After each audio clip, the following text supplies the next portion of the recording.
A young black girl simply wanted to deposit money into her account. But instead of being served, she was met with suspicion, judgment, and humiliation right in front of everyone. The bank employee sneered, whispered, and decided that the girl wasn't worthy of that amount of money.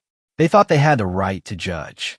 They were wrong because they had just refused to serve the daughter of the bank's very own chairman. And in just a few minutes, they would pay the price for their discrimination. No one could have predicted that the catalyst for this change would be a 13-year-old black girl in a simple green hoodie and worn sneakers. Maya Freeman approached the revolving doors of Meridian Financial with a mixture of excitement and nervousness fluttering in her chest. Her hands clutched an envelope containing $5,000, her first substantial savings accumulated from mathematics scholarships and birthday gifts from relatives. This wasn't just money to Maya. It represented independence, responsibility, and a first step toward the financial literacy her father had always emphasized. "Today, I become a real account holder," she whispered to herself, adjusting her neatly braided hair. No designer clothes adorned her slender frame, no expensive accessories to signal wealth or status. Just an ordinary teenager in casual attire. At least, that's how she appeared to everyone watching. What no one in the bank knew, what Maya herself preferred they didn't know, was that her father was Frederick Freeman, the chairman of Meridian Financial Bank. The very institution she was entering was built by her father's vision and leadership over 2 decades. "I don't want special treatment," she had told her father that morning. "I want to experience banking like everyone else does." Frederick had smiled proudly. "That's my girl." Financial independence starts with understanding the system from the ground up. As Maya stepped into the grand lobby, her eyes traveled upward to the crystal chandeliers that cast prismatic reflections across polished marble floors. Bank employees in impeccable suits moved with purpose, greeting certain customers with practiced smiles while barely acknowledging others. Maya took her place in line, observing the interactions around her. A middle-aged white businessman in an expensive suit bypassed the queue entirely, immediately escorted to a private room by an eager employee. An elderly Asian couple received curt directions to a waiting area, no warmth in the teller's gestures. A Hispanic man in work clothes faced rapid-fire questions for a simple check-cashing transaction. Something cold settled in Maya's stomach as she watched. These weren't random variations in customer service. There was a pattern forming before her eyes. A pattern her father would certainly disapprove of if he knew. The line inched forward. Maya rehearsed her transaction in her mind, fingers tightening around the envelope containing her savings. She had waited nearly 40 minutes now, watching as several white customers who arrived after her were called forward first. Still, she maintained her composure, determined to complete her task with dignity. When Maya finally approached the counter, she stood tall, placed her envelope down with confidence, and spoke clearly. "I'd like to deposit this into my savings account, please." The teller, a young woman whose nameplate read Beth, glanced at the envelope, then at Maya, her professional smile faltering slightly. Something shifted in her eyes, a flicker of suspicion that sent a chill down Maya's spine. Little did Maya know that this simple transaction was about to expose a system of discrimination that had operated in the shadows for years. And little did the bank employees realize that they were about to face the consequences of their prejudice in a way none of them could have imagined. "Where did this money come from?" Beth asked, her voice carrying a subtle edge that hadn't been present when speaking with previous customers. Maya blinked, caught off guard by the question. She had been watching transactions all morning. Not once had she seen anyone else questioned about the source of their deposits. A flicker of unease rippled through her, but she maintained her composure. "It's from a math scholarship and birthday gifts," she replied evenly, her smile unwavering despite the growing discomfort beneath her skin. Beth didn't respond immediately. Instead, her eyes performed a slow, evaluative scan of Maya's simple hoodie, jeans, and sneakers. The silence between them stretched uncomfortably, filled with unspoken judgments. Maya felt her heartbeat quicken, not from guilt, but from the dawning realization that something was fundamentally wrong with how she was being treated. Without acknowledging Maya's explanation, Beth turned slightly in her chair. "Mark," she called to a senior teller at the adjacent desk, her tone deliberately neutral but loud enough for nearby customers to hear. "Could you come take a look at this?" Mark lifted his gaze from his computer screen, his sharp blue eyes immediately finding Maya. He was in his early 30s, with neatly trimmed brown hair and a watch that probably cost more than the entire sum Maya was trying to deposit. He approached with measured steps, his expression a carefully constructed mask of professional concern. "What seems to be the issue?" he asked, though his eyes were already examining the envelope of money. Then Maya herself, a swift, assessing glance that seemed to catalog and dismiss her in the same moment. "Young lady," he began, his voice carrying a patronizing lilt that made Maya's stomach tighten, "this amount seems unusual for someone like you. We need to verify a few things." "Someone like you." The words hung in the air between them, loaded with implications that Maya understood all too well. She felt a flush of heat rise to her cheeks, not from embarrassment, but from a quiet anger beginning to simmer beneath her carefully maintained exterior. "I've already explained," Maya said, her voice steady despite the emotion building inside her. "The money is from academic scholarships and gifts. I have an account here." Mark exchanged a glance with Beth, a look so brief yet so laden with meaning that it might as well have been a full conversation. Then he leaned slightly toward Beth, lowering his voice, but not enough to prevent Maya from hearing every word. "It might be dirty money," he murmured. "Look at her. Someone's probably using her as a front." The words struck Maya like a physical blow. She had heard about discrimination, had even experienced subtle forms of it before, but never so blatant, so unapologetic. Her fingers curled into tight fists at her sides, nails pressing crescents into her palms as she fought to maintain her composure. Around them, the bank continued its normal operations. A few customers glanced curiously in their direction, but most averted their eyes, pretending not to notice the increasingly tense interaction. An elderly woman shifted uncomfortably, her eyes flickering between Maya and the tellers with growing concern. A middle-aged man deliberately focused on his phone, choosing not to witness what was unfolding. "I have an account here," Maya repeated, emphasizing each word. "This is my money. I just want to make a deposit." Mark's response was a thin smile that never reached his eyes. "Well, there's no problem if we check your account thoroughly, is there?" The challenge in his tone was unmistakable. Beth tapped at her keyboard, eyes scanning the screen. "Do you have any documentation to prove the source of these funds?" she asked, though Maya had watched dozens of customers deposit similar or larger amounts without being questioned. The atmosphere in the bank shifted subtly. Other customers in line began to notice the extended interaction, some watching with curiosity, others with discomfort. A security guard near the entrance adjusted his stance, attention drawn to the counter where Maya stood. "We need to verify her account," Mark announced, no longer bothering to lower his voice. "We might have a money laundering situation here." The accusation, spoken loudly enough for nearby customers to hear, sent a wave of whispers through the lobby. Maya felt eyes turning toward her, some curious, some suspicious, some uncomfortable. The stigma of being labeled suspicious in such a public setting washed over her like cold water.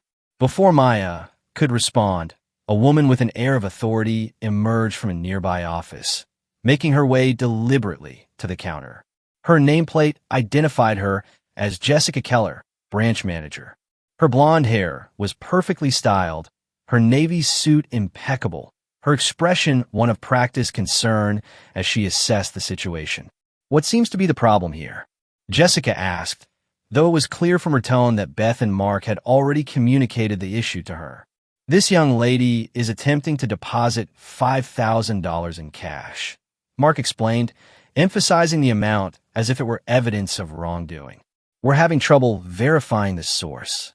Jessica's eyes performed the same evaluative scan of Maya that Beth and Mark had already completed, taking in her simple clothes, her youth, her skin color, and coming to the same unspoken conclusion. Her lips curved into what might have passed for a smile, though it contained no warmth. "Sweetheart," she said, her voice honey-coated condescension. "This money isn't for you, is it?" The patronizing endearment, combined with the assumption that the money couldn't possibly belong to her, caused something to shift inside Maya. The initial shock and discomfort crystallized into a clear, sharp understanding. This wasn't about security protocols or banking procedures. This was about who they thought she was and who they thought she couldn't be. "Why not?" Maya asked, her voice quiet but steady. "This is my money." Jessica's smile tightened almost imperceptibly. "Maybe you should go to one of those places that specializes in cash deposits," she suggested, leaning slightly closer. "Places where people like you tend to go." People like you. The phrase hung in the air, its meaning unmistakable to everyone within earshot. An older man in a postal worker's uniform, standing several places back in line, crossed his arms and frowned deeply at Jessica's words. The elderly woman who had been watching now looked openly disturbed by what she was witnessing. Yet no one spoke up. No one intervened. "I just want to deposit money into my account," Maya repeated, her voice growing firmer. "Why am I being treated differently from everyone else I've seen today?" Jessica's professional veneer slipped further, irritation flashing across her features. "If you continue arguing like this, I'll have no choice but to call security." Security for a 13-year-old girl attempting to make a deposit into her own account. The threat hung in the air, absurd yet frightening in its implications. Maya felt a moment of genuine fear, wondering if she would actually be escorted out of the bank, possibly even humiliated further. But beneath that fear was something stronger, a sense of injustice so profound that it overshadowed her anxiety. Her hand slipped in her hoodie pocket, fingers closing around her phone. She took a deep breath, straightened her shoulders, and made a decision. "I'm calling my father," she said, her voice clear and unwavering. The simple statement hung in the air, unremarkable on its surface. But something in Maya's tone, a quiet confidence that hadn't been there before, caused Jessica to pause, uncertainty flickering across her face for the first time. Frederick Freeman, the chairman of Meridian Financial Bank. Maya's words fell into the lobby like stones dropping into still water, creating ripples of silence that expanded outward until the entire bank seemed frozen in a moment of suspended animation. The name, that name, changed everything in an instant. Beth's fingers halted mid-keystroke. Mark's smug expression dissolved into blank shock, his mouth slightly open, but no words emerging. Jessica Keller stood perfectly still, her face a study in dawning horror as the implications cascaded through her mind like a row of falling dominoes. "I'm sorry," Jessica finally managed, her voice suddenly higher, strained with forced cheerfulness. "There must be some misunderstanding." But Maya's expression remained steady, unwavering.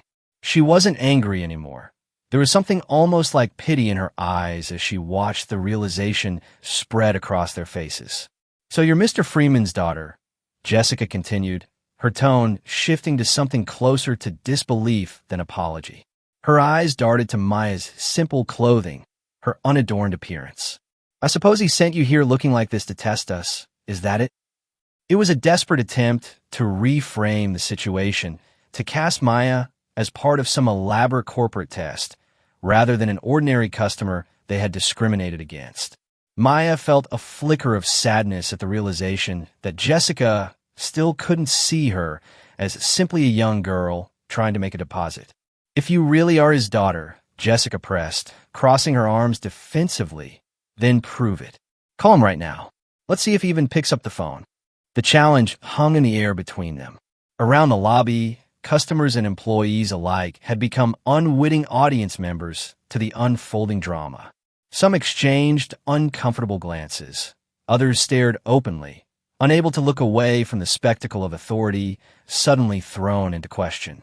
Without a word, Maya removed her phone from her pocket, scrolled to her contacts, and tapped her father's name.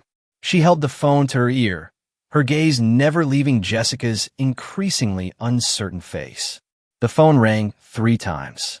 Each ring seemed to echo in the silence that had enveloped the bank lobby. Then stopped. "Maya, where are you?" Frederick Freeman's voice came through clearly, a warm baritone tinged with concern. Maya maintained her composure, though something inside her loosened at the sound of her father's voice. "I'm at the main branch of your bank," she replied, her voice steady. "They won't let me deposit money into my account, and now they're asking me to prove that I'm your daughter." A beat of silence followed, the calm before the storm. "Maya," Frederick's voice had dropped to a dangerous register, quiet but with an edge that could cut steel. "Give the phone to the person in charge there." Maya extended her arm, offering the phone to Jessica Keller. The branch manager didn't move at first, as if accepting the device would somehow seal her fate. Her hand trembled slightly as she finally reached for the phone, pressing it to her ear with visible reluctance. "Mr. Freeman," she began, attempting to summon her professional demeanor. "This is Jessica Keller. Whatever explanation she had prepared died on her lips as Frederick Freeman's voice cut through her words. Though only Jessica could hear what he said, the effect was immediate and devastating. The color drained from her face, leaving her complexion ashen. Her posture, normally so confident and commanding, seemed to collapse inward. "Yes, sir," she whispered. "I understand. Yes. Right away." The employees and customers watching the scene unfold could only imagine what was being said, but Frederick Freeman's reputation preceded him. He hadn't built one of the country's most successful financial institutions by being gentle with incompetence, and certainly not with discrimination. In the security observation room at Meridian Financial Headquarters, technicians were already pulling up the surveillance footage, watching the entire interaction unfold from multiple angles. In the boardroom upstairs, board members gathered around screens, witnessing with growing horror the treatment of their chairman's daughter. But none of that was visible to those in the bank lobby. They could only see Jessica Keller's face as it transitioned from shock to fear to resignation in the span of a 3-minute phone call. When she finally handed the phone back to Maya, her hand was visibly shaking. "He's on his way," Jessica said, her voice barely above a whisper. The words weren't directed at anyone in particular, more an announcement of impending judgment than a statement requiring response. Mark and Beth exchanged panicked glances. Other employees who had been pretending not to notice the situation suddenly found urgent tasks requiring their attention elsewhere. The security guard by the door straightened his uniform, uncertain of his role in the unfolding crisis. Maya returned her phone to her pocket, her expression calm but resolute. She didn't speak, didn't gloat, didn't show any satisfaction at the panic her revelation had caused. Instead, she simply waited, standing tall despite her youth, embodying a dignity that made her seem far older than her 13 years. 15 excruciating minutes passed. The regular business of the bank attempted to continue, but an undercurrent of tension made every transaction, every conversation seem forced and artificial. Customers who had witnessed the earlier confrontation whispered among themselves, some casting sympathetic glances toward Maya, others watching the bank staff with newfound suspicion. Then the main doors swung open. Frederick Freeman entered first, tall, imposing in his bespoke suit, his face a mask of controlled fury. Behind him came Diane Porter, the bank's chief operating officer, and 3 senior board members, their expressions equally severe. Frederick's eyes immediately found his daughter. Something softened briefly in his gaze, concern, relief, pride, before hardening again as he turned toward Jessica Keller. "Mr. Freeman," Jessica began, her voice faltering. "I can explain. I heard everything I need to hear." Frederick cut her off, his voice low but carrying throughout the now silent lobby. "You humiliated my daughter in front of an entire bank of customers." "We didn't know," Mark interjected desperately. "How could we know she was?" "That's exactly the point," Frederick said, turning his gaze to Mark with such intensity that the younger man physically stepped back. "You shouldn't treat any customer the way you treated my daughter today. Her identity shouldn't matter." The truth of those words seemed to ripple through the bank. This wasn't just about Maya being the chairman's daughter. It was about how customers were treated based on appearance, age, race, factors that should have no bearing on service. "Show me the footage," Frederick demanded, turning to Diane. The chief operating officer nodded, producing a tablet from her briefcase. On the screen was a compilation of surveillance clips from throughout the day. The white businessman escorted to the VIP room without waiting, the Hispanic man interrogated for a simple check-cashing transaction, the elderly Asian couple directed to wait with barely a word, and finally, Maya's own experience, the questioning, the suspicion, the threat of security. Frederick watched in silence, his expression growing darker with each clip. When the video ended, he looked up, surveying the faces of everyone present. Employees, customers, his own board members. "This ends today," he said, his voice quiet but carrying the weight of absolute authority. "Jessica Keller, you're fired." Jessica flinched as if she'd been struck, though the decision couldn't have been unexpected after what had transpired. "Mark, Richard, you're both fired as well. Pack your things and leave immediately." Mark opened his mouth as if to protest, then closed it again, recognizing the futility. Richard, who had participated in the discrimination from his nearby desk, lowered his head in defeat. Frederick turned to Beth, who stood trembling behind her counter. "And you," he said, his tone marginally less severe. "Why didn't you speak up when you saw what was happening?" Beth swallowed hard, her eyes downcast. I didn't know what to do," she admitted, her voice barely audible. "Didn't know what to do," Diane Porter repeated, stepping forward. "What if it were you being treated that way? Would silence seem like the right choice then?" Beth had no answer. She stood motionless, awaiting her fate. After a moment of consideration, Diane spoke again. "You won't be fired, but you'll be on probation for 3 months. And part of your new responsibility will be reporting any discriminatory behavior you witness. This is your second chance. Don't waste it." Beth nodded gratefully, relief washing over her features. Throughout this exchange, Maya had remained silent, watching as justice unfolded before her. There was no triumph in her expression, no satisfaction at seeing those who had wronged her punished. Instead, there was something more profound, a quiet determination, as if she understood that what was happening went far beyond a single incident or a personal vindication. Frederick turned to address the entire bank, his voice resonating with purpose and authority. "From today forward, no one in this bank system is allowed to discriminate against any customer. No one. We will implement new policies, new training, new oversight, whatever it takes to ensure that what happened today never happens again."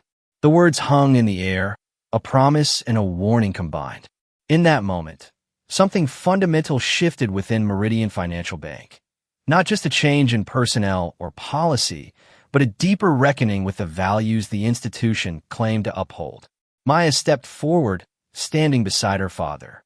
Together, they represented not just the power of authority, but the power of principle, a reminder that true change begins with individuals willing to stand against injustice, regardless of the cost.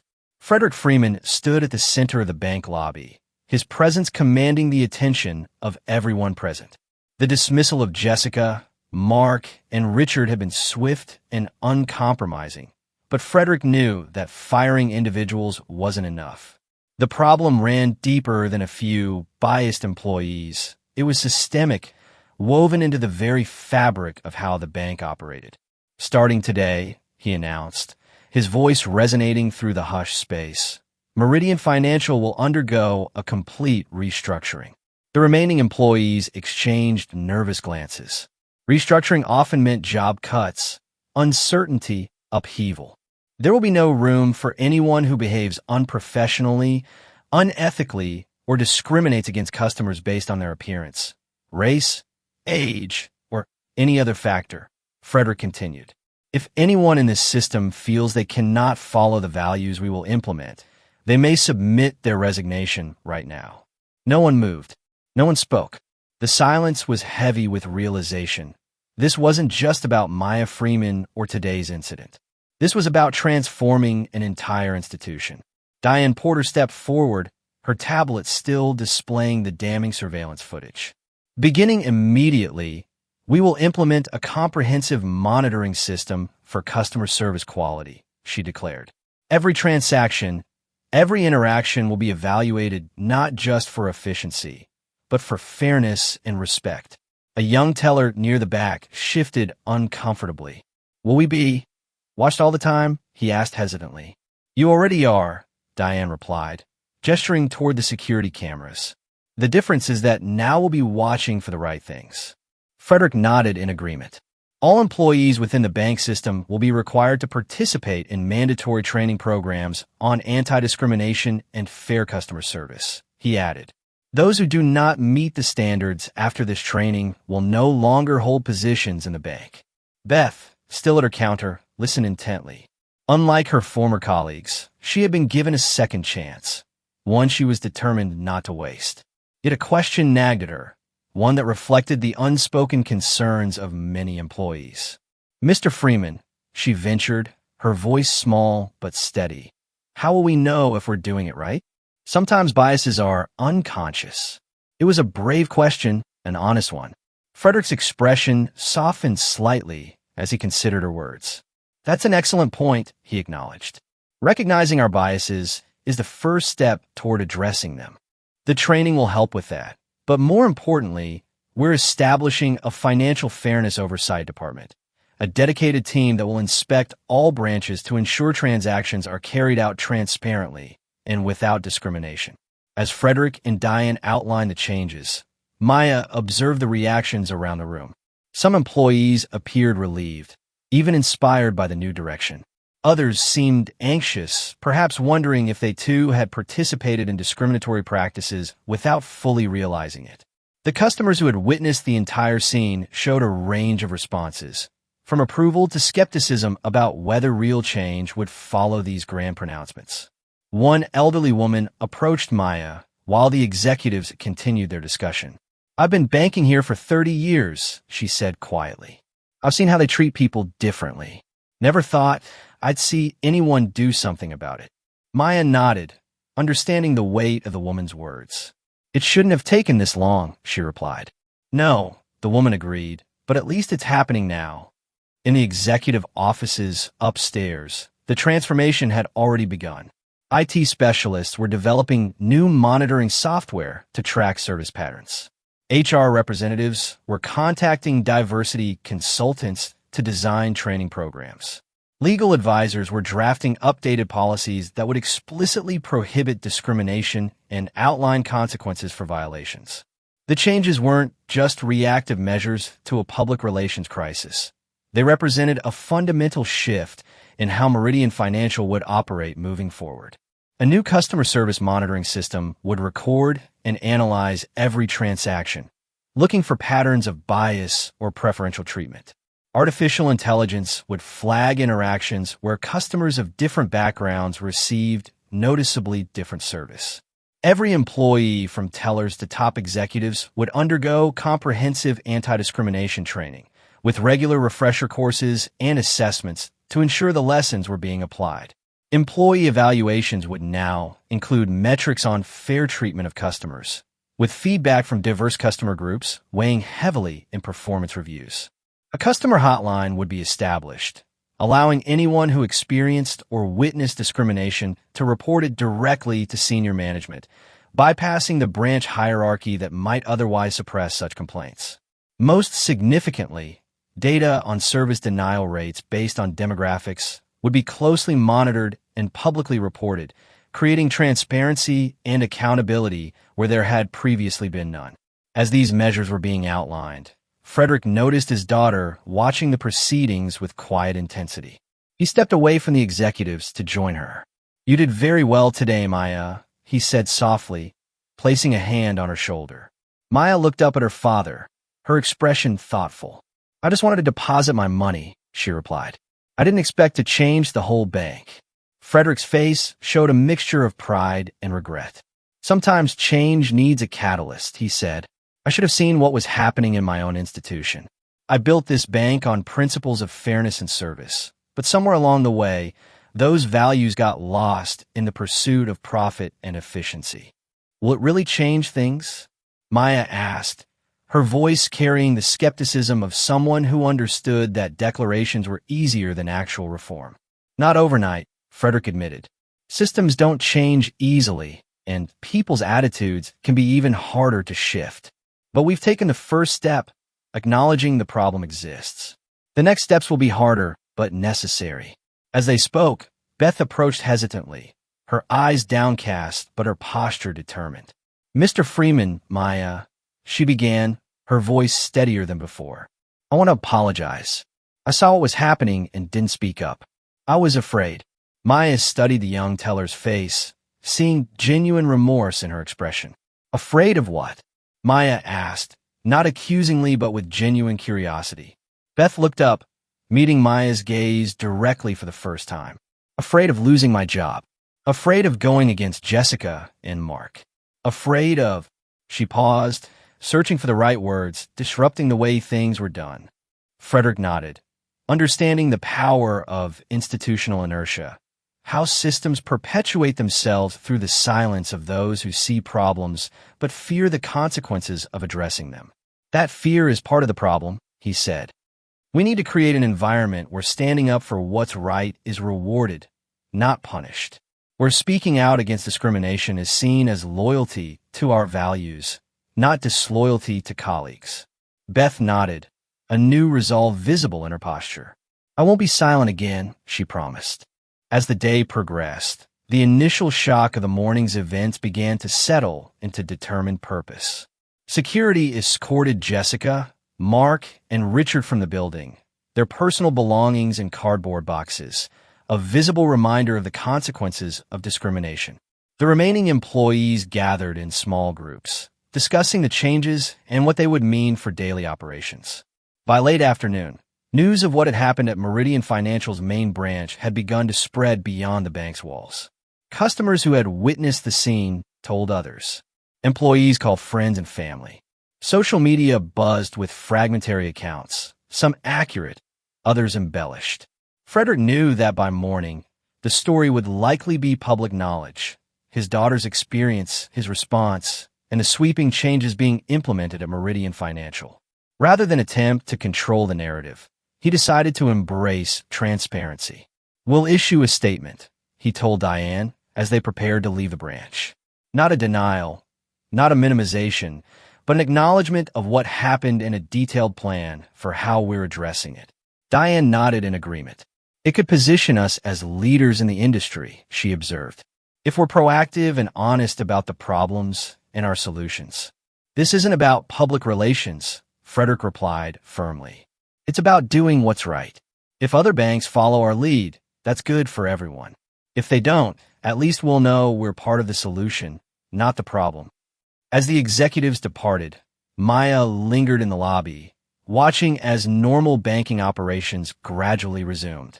Customers were being served with a new attentiveness, a careful respect that hadn't been universally present before.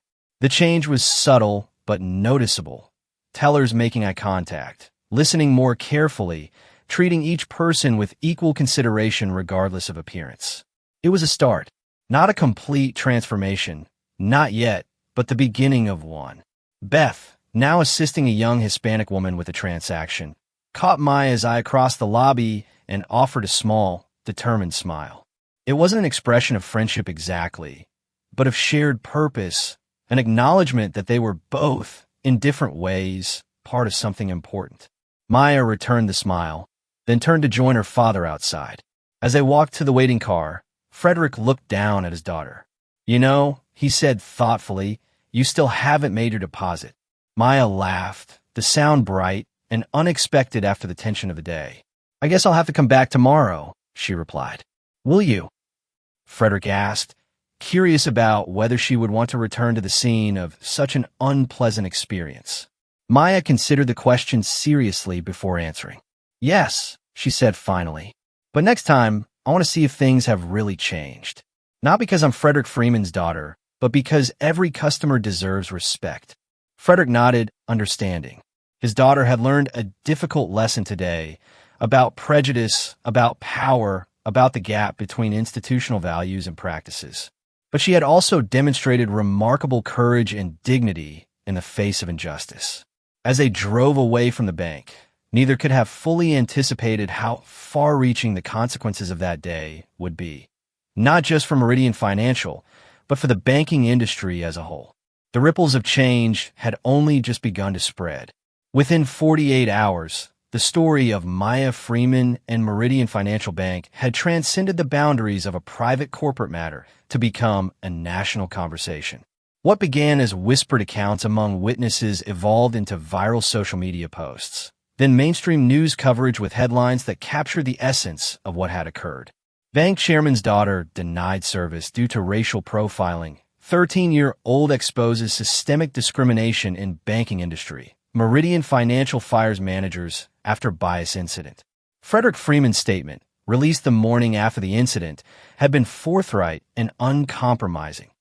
Yesterday, my daughter experienced discrimination at one of our branches.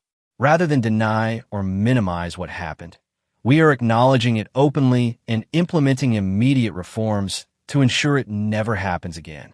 The transparency of the response surprised many industry observers who had expected the typical corporate damage control: vague promises, passive language, deflection of responsibility. Instead, Meridian Financial had provided a detailed account of the incident and outlined specific measures being implemented to address not just the individual case, but the systemic issues it revealed. In boardrooms across the financial sector, executives watched Meridian's approach with a mixture of concern and calculation. Some saw an opportunity to position their institutions as equally committed to fairness. Others worried about the precedent being set, the potential costs of similar reforms, the exposure of their own practices to heightened scrutiny. Freeman's overreacting, argued Thomas Whitfield, CEO of First Capital Bank, during an emergency board meeting. Firing employees on the spot? Complete restructuring? He's letting one isolated incident dictate major policy changes. Are we certain it's isolated? Countered his Chief Diversity Officer, Amara Johnson. Have we ever actually analyzed our customer service patterns by race, age, or appearance? Do we even have the data to know if similar discrimination is happening in our branches? The uncomfortable silence that followed her questions was telling. Meanwhile, at Meridian Financial headquarters, the implementation of reforms proceeded with remarkable speed. The urgency came not just from Frederick Freeman's direct orders, but from the realization that the bank was now operating under intense public scrutiny. Every action, every policy would be examined through the lens of the incident with Maya. Diane Porter oversaw the establishment of the Financial Fairness Oversight Department, staffing it with a diverse team of professionals with backgrounds in civil rights, data analysis, and customer service evaluation. Their first task was to develop metrics for measuring equitable service, not just in theory, but in daily practice. We need to quantify what fair service looks like, Diane instructed the team. Response times, approval rates, courtesy measures, all broken down by customer demographics. If patterns emerge showing disparate treatment, we need to identify them quickly and address them directly. The IT department worked around the clock to modify existing surveillance systems, creating software that could analyze customer interactions for signs of bias. The legal team revised the employee handbook, strengthening anti-discrimination policies and clarifying the consequences for violations. Human Resources began scheduling comprehensive training sessions for every employee, from entry-level tellers to senior executives. These changes weren't implemented without resistance. Some managers complained about the additional oversight, the bureaucratic burden of documenting customer interactions more thoroughly. A few employees submitted resignations rather than adapt to the new requirements. But for every voice of opposition, there were others who embraced the reforms. Employees who had witnessed discrimination but felt powerless to address it. Those who welcomed the clarity of new expectations and the commitment to fairness they represented. Beth, still on probation, but increasingly confident in her new role as an advocate for change, found herself becoming a resource for colleagues struggling to adjust their perspectives and practices. It's not about being perfect, she explained to a group of tellers during a lunch break. It's about being aware, asking ourselves why we react differently to different customers, why we make certain assumptions based on appearance. One older teller shook his head skeptically. In my 30 years here, I've always treated everyone the same. Have you? Beth asked gently. Or have you never had to think about it before? The question lingered, challenging comfortable assumptions about impartiality and equal treatment. As Meridian Financial transformed internally, the public response to their actions continued to evolve. Customer feedback began flowing in through newly established channels, some sharing past experiences of discrimination, others expressing appreciation for the visible changes in service quality. Civil rights organizations that had initially been skeptical of corporate promises now cautiously acknowledge Meridian's concrete steps toward reform. Most significantly, other financial institutions found themselves facing increased pressure to examine their own practices. Customers began asking uncomfortable questions. Did their banks have anti-discrimination policies? How were they enforced? What happened when bias was reported? The ripple effect extended beyond banking. Retail chains, healthcare providers, educational institutions all faced renewed scrutiny of their customer service patterns. The conversation Maya had inadvertently started was expanding, touching on deeper questions about how systems perpetuate inequality through thousands of daily interactions, often invisible to those with privilege but painfully evident to those without it. Through it all, Maya herself remained largely out of the public eye. Frederick had been careful to protect his daughter's privacy, declining requests for interviews on her behalf and ensuring she wasn't thrust into the role of reluctant spokesperson. But privately, Maya was processing her experience, understanding its significance beyond her personal circumstances. One evening, a week after the incident, she approached her father in his home office where he was reviewing the latest implementation reports from Meridian branches. "Dad," she began, settling into the chair across from his desk, "I've been thinking about what happened, about all the changes at the bank." Frederick set aside his tablet, giving her his full attention. "What's on your mind?" "It's good, what you're doing," she said carefully. "But I keep thinking about all the people who don't have a father who owns the bank, who just get discriminated against and have no way to make it stop." Frederick nodded, understanding her concern. It was something that had been weighing on him as well. The arbitrary nature of the justice Maya had received depended on her connection to power rather than inherent in the system itself.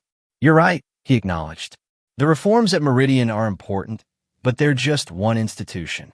The problem is much bigger." Maya leaned forward, her expression earnest. "I want to do something more, not just for Meridian, but to help change things everywhere." Frederick studied his daughter's face, seeing determination beyond her years. "What are you thinking?" "Diane mentioned a financial fairness council that would include customer perspectives," Maya replied. "I'd like to be part of it, not as your daughter, but as someone who experienced discrimination firsthand." Frederick considered her request thoughtfully. There were complexities involved: her age, the potential for public exposure, the time commitment alongside her education. But there was also the undeniable value of her perspective, her firsthand experience of the problem the council aimed to address. "It would be a serious responsibility," he said finally. "The council won't just be about sharing experiences. It will be developing policies, reviewing data, making recommendations that affect how the bank operates." "I know," Maya nodded. "That's why I want to do it. I'm good at math, good at seeing patterns, and I understand what it feels like to be judged based on appearance. I think I could help." Frederick smiled, pride evident in his expression. "I'll speak with Diane about it. If she agrees, and if your schoolwork doesn't suffer, then yes, you can join the council." Maya's face brightened with purpose. "Thank you. But," Frederick added, his tone more serious, "this can't just be about Meridian. You're right that the problem is bigger than one bank. Whatever we learn, whatever works, we need to share it. Make it a model for others." "That's exactly what I was thinking," Maya agreed. "If we can prove that fair banking practices work, that they're not just the right thing to do, but also good business, maybe other banks will follow." Frederick nodded, impressed by his daughter's strategic thinking. Change is often driven by example.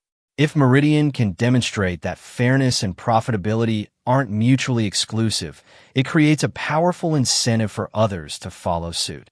As they discuss possibilities, neither fully realized that they were outlining what would eventually become the Meridian model, a framework for equitable financial services that would, in time, be adopted by institutions across the country.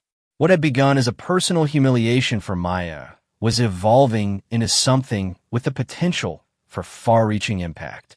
The following week, Diane Porter formally announced the formation of the Financial Fairness Council, introducing its diverse membership at a press conference that attracted significant media attention. Among the council members was Maya Freeman, described simply as a student who experienced discrimination at a Meridian branch. Her relationship to the chairman mentioned, but not emphasized. When invited to speak briefly, Maya approached the microphone with composed confidence that belied her youth. "What happened to me was wrong," she began, her voice clear and steady. "But what matters now is making sure it doesn't happen to anyone else." This council isn't just about talking about fairness. It's about creating systems that ensure fairness happens automatically, regardless of who's working at the counter or who's standing in front of it. Her words, straightforward yet profound, captured the essence of the challenge, moving beyond individual intentions to structural change, beyond diversity statements to measurable outcomes. As she stepped away from the microphone, a reporter called out a question. "Maya, do you think one person can really change an entire system?" Maya paused, considering the question seriously before answering. "I don't think I changed the system," she replied thoughtfully. "I just exposed what was already there, the unfairness that many people experience every day. The real change happens when everyone decides that system isn't acceptable anymore. That's not one person, that's all of us." The response, unscripted and authentic, resonated far beyond the press conference. It appeared in newspaper headlines, social media posts, and eventually academic papers on organizational change and social justice. Maya had articulated a fundamental truth about how transformation occurs, not through individual heroics, but through collective recognition and commitment to different possibilities. As the Financial Fairness Council began its work, gathering data, reviewing policies, and developing recommendations, the story of Meridian Financial's transformation continued to unfold. Other banks began announcing their own initiatives, some substantive, others more superficial.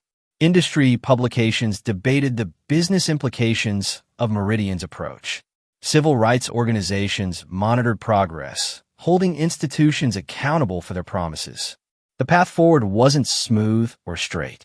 There were setbacks, resistance, moments when momentum seemed to falter. But something fundamental had shifted in the conversation about financial equity, a recognition that fairness wasn't just a moral imperative but a measurable practice, not just an aspiration, but an achievable standard. And at the center of this shift was a 13-year-old girl who had simply wanted to deposit her savings, who had stood her ground when faced with discrimination, and who now worked to ensure that banking systems served everyone with equal respect, regardless of appearance, background, or who their father might be.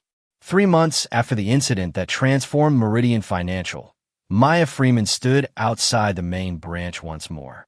This time, she wore a simple gray baseball cap, an old hoodie, jeans, and sneakers, deliberately nondescript attire, with no visible connection to her identity as the chairman's daughter or her role on the Financial Fairness Council. Today wasn't an official visit. There would be no executive escort, no advance notice to branch staff. Maya wanted to see the reality of Meridian's reforms, not the carefully staged demonstrations prepared for board members or media tours, but the everyday experience of an ordinary customer. She took a deep breath and pushed through the revolving door, immediately transported back to that first visit. The marble floors still gleamed beneath crystal chandeliers, but something felt different.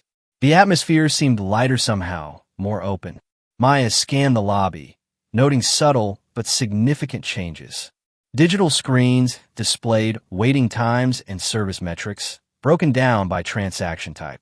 A prominently posted customer bill of rights outlined service standards and reporting procedures for concerns. Most notably, the line of customers reflected the diversity of the city itself, people of various ages, races, and apparent socioeconomic backgrounds, all moving through the queue at a steady pace. She joined the line, observing the interactions ahead of her. A Spanish man in work clothes approached the counter and was greeted with a warm smile and direct eye contact.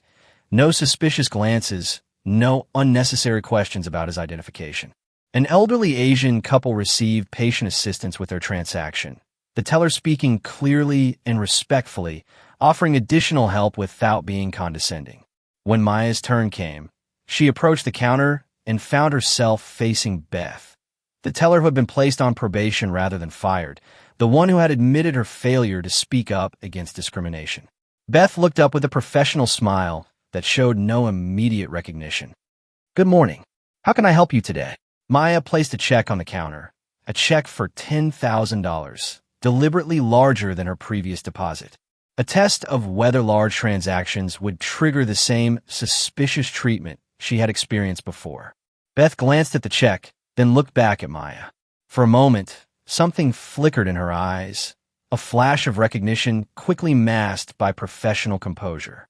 She had realized who Maya was, but gave no indication beyond a slight softening of her expression. "I'd like to deposit this into my savings account," Maya said, watching carefully for any hesitation or change in Beth's demeanor. "Of course," Beth replied smoothly, taking the check and entering the information into her system. No questions about the source of the funds. No suspicious glances at colleagues. No suggestion that the amount was unusual for someone of Maya's appearance or age. The transaction proceeded efficiently, professionally, and was completed within minutes. As Beth provided the deposit receipt, she met Maya's eyes directly. "Is there anything else I can help you with today?" she asked, her tone genuinely helpful rather than dismissive. Maya shook her head. "No, thank you. That's all I needed." As she turned to leave, Maya took one final survey of the bank lobby. At another counter, a young black man in casual clothes was being assisted with a loan application, the banker explaining options thoroughly and respectfully. Near the entrance, a greeter was welcoming customers in both English and Spanish, ensuring everyone knew where to go for different services.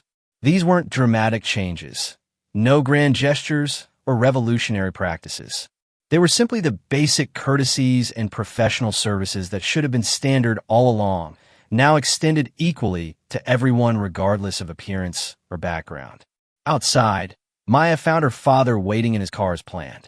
Frederick looked up expectantly as she slid into the passenger seat. "Well," he asked, "how was it?"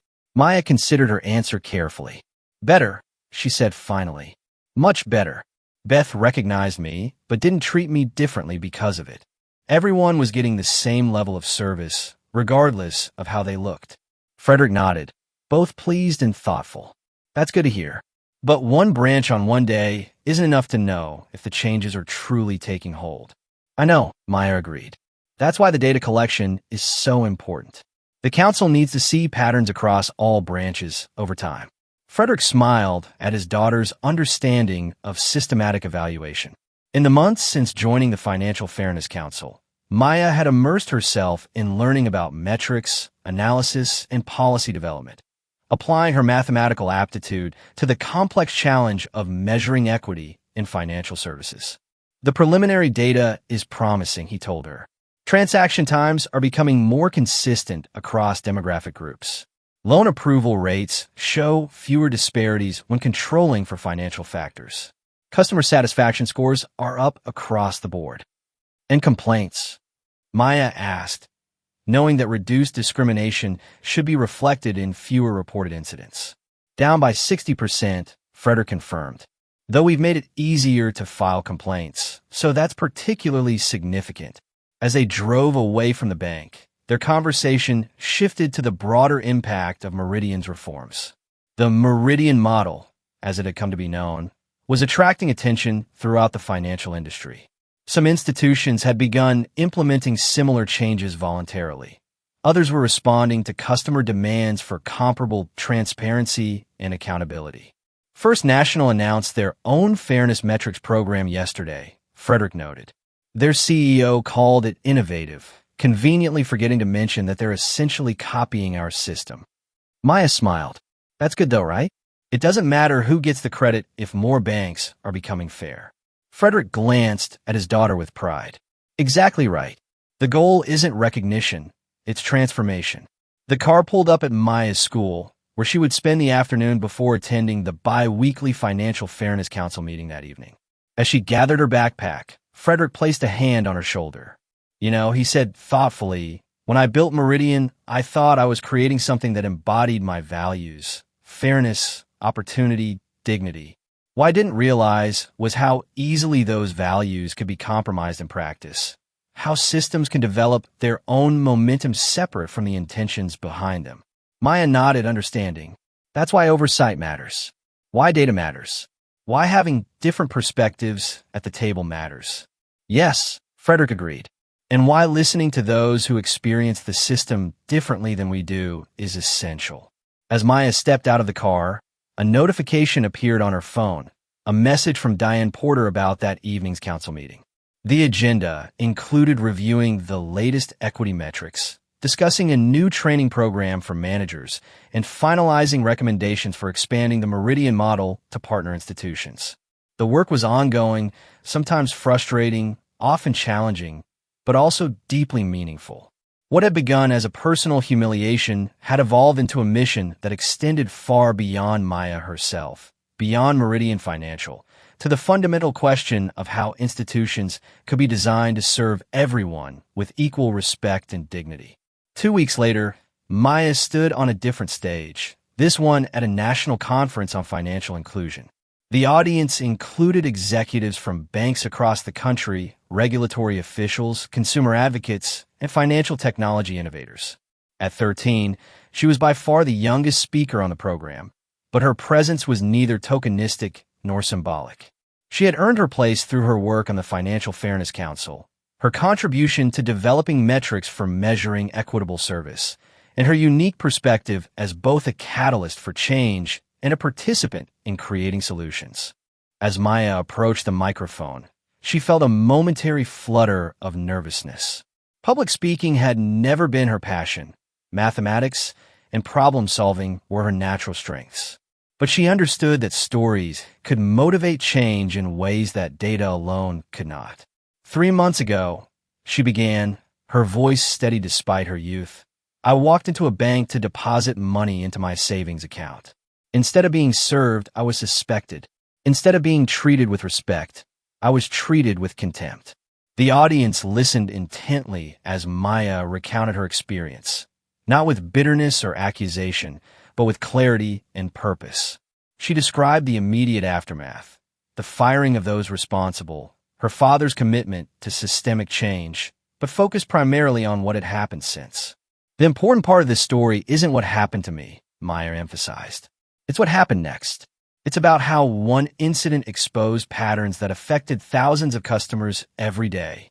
It's about how acknowledging a problem created the opportunity to solve it.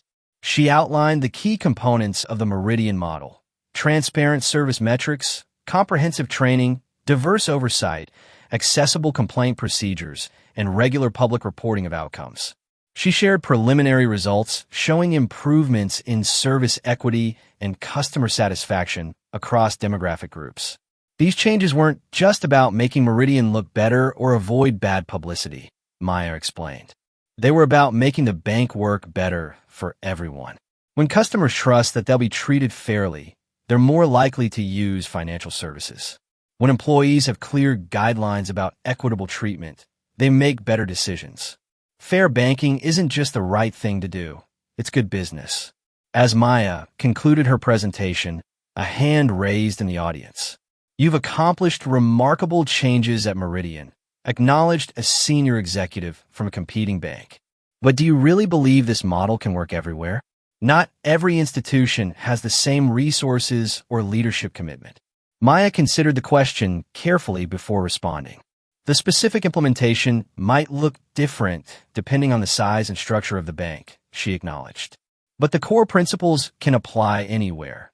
Measure what matters, be transparent about results, create accountability for outcomes, and include diverse perspectives in decision-making.